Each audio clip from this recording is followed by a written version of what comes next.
The Parliament, the apex legislature of our country, is regarded as the temple of democracy. The table area where the officers and reporters of the House, the Secretary General and the presiding officer are seated is considered as the holy sanctum sanctorium of the House. A certain degree of sacredness is attached to this place. In our temples, devotees are allowed only up to this sanctum sanctorium and not beyond. Entering this sanctum sanctorium of the House in itself is an act of sacrilege. It has been happening as a routine for some time. I am distressed by the way this sacredness was destroyed yesterday. While some members sat on the table, some others climbed on the table of the House, perhaps to be more visible with such acts of sacrilege. I have no words to convey my anguish and to condemn such acts. As I spent a sleepless night,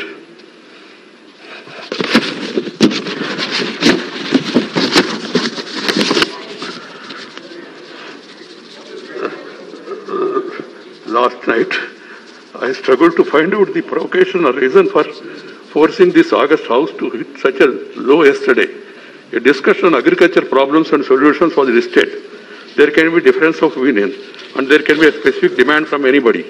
They could have discussed it in the House, protested and voted against this thing. And you have got every right, members have got every right to demand for it, withdrawal also.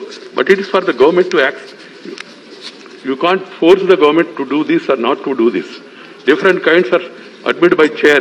Language were used by the list of business is drafted in such a way that it is acceptable to all sections of the House without denting the thrust of the issue to be discussed. It happened yesterday too, and the chair has been doing it for a year.